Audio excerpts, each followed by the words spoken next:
All right, today we're going to peel back the curtain on a massive topic in the business world, corporate sustainability.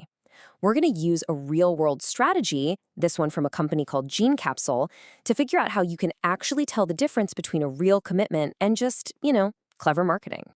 We see this term absolutely everywhere, right? On websites, in commercials, slapped on packaging.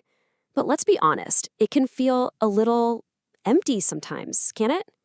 It really makes you wonder, is this about real, measurable action, or is it just a feel-good phrase? Well, that's exactly what we're here to find out.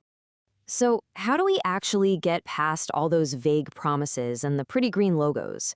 How can a company prove it's legit? And maybe more importantly, how can we check that the claims they're making are actually, true?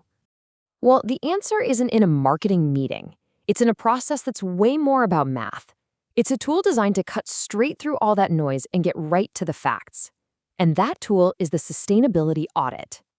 Okay, let's really dive into this. Now, I know the word audit might sound a little intense, maybe makes you think of taxes or something, but the idea behind it is actually pretty simple. We're going to pop the hood and see exactly what it is. So, at its core, a sustainability audit is basically a really thorough checkup. It's a structured way for a company to take a hard look in the mirror and figure out what its true impact is on everything from its carbon footprint to its internal company culture. And this is such a crucial point.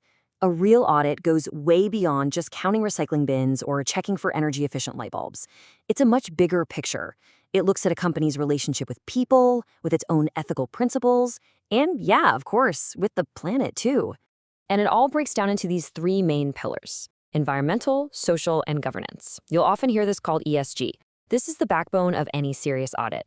So environmental is what we typically think of, right? Emissions, waste, water usage. Social is all about the human side of things, labor practices, how employees are treated, the company's impact on the local community. And governance, that's all about leadership and ethics. Is the company transparent? Are its business practices on the level? So, now that we have that framework, let's see how this whole thing actually works in the real world. We're going to walk through the exact blueprint that GeneCapsule used for their own sustainability audit. GeneCapsule's process has 4 really clear steps. First, they define the scope. Look, you can't measure everything, so you have to figure out what's most important to your specific business. Then they go out and collect the data, and I mean from everywhere. Supply chains, energy bills, employee surveys, you name it. After that, they analyze it all to find the big takeaways. And finally, and this part is so important, they bring in a third party to verify everything. That outside check is what makes the results truly credible. And this quote from their strategy guide really just nails their whole philosophy. It's not just about getting a number. It's about being absolutely certain that the number is correct. Because, if your data's wrong from the start, any solution you come up with will be wrong too. But look, having accurate data is only half the battle. A report that just collects dust on a shelf is completely useless, right? The real payoff, the true test of whether a company means it, is what happens next, when that information actually gets turned into action. This is really the moment of truth. The value isn't in the findings themselves, it's in what a company chooses to do with them. It's all about turning those data points into public, measurable commitments that people can actually track. So to make this super concrete, take a look at this number from GeneCapsule's audit. 15,000 tons. That's what their annual CO2 emission footprint was. All of a sudden, an abstract idea becomes a very real, very big number. So the key here is what they did with that number. They didn't try to hide it.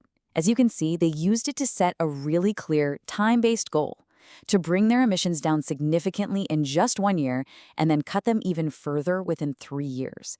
That's accountability. And of course, a goal is just a wish without a plan to get there. So here's exactly how GeneCapsule is making it happen. They laid out specific, practical steps, from switching their labs over to renewable energy to starting programs that get every single employee involved. This is how a number on a spreadsheet becomes actual, real-world change. Okay, so we've gone deep on how a detailed audit works for one company. So let's zoom out now and talk about the bigger picture. Why does this whole process matter to anyone outside the walls of GeneCapsule? This slide really says it all.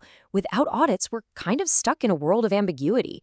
We get these vague claims and greenwashing, and there's no real way to hold anyone's feet to the fire. But with audits, we get concrete data, We get transparency, and that gives everyone the power to make better, more informed decisions. And who actually benefits from all that transparency? Well, when you think about it, pretty much everyone. As consumers, we can make smarter choices about where our money goes. For investors, it's a huge help in assessing a company's long-term risk. For the companies themselves, it builds trust and, believe it or not, often uncovers surprising ways to be more efficient. And, of course, the planet benefits from real, targeted action instead of just empty promises. Ultimately, if there's one thing to take away, it's this. A proper audit transforms sustainability from a vague, feel-good buzzword into a hard, verifiable benchmark, a standard that real progress can actually be measured against. And that kind of leads us to one final thought. We've seen the power of one company choosing to be this transparent. So, what if it wasn't a choice? What would things look like if a rigorous, verified sustainability audit like this was just the standard price of doing business for every major corporation? Definitely something to think about. Thanks for tuning in.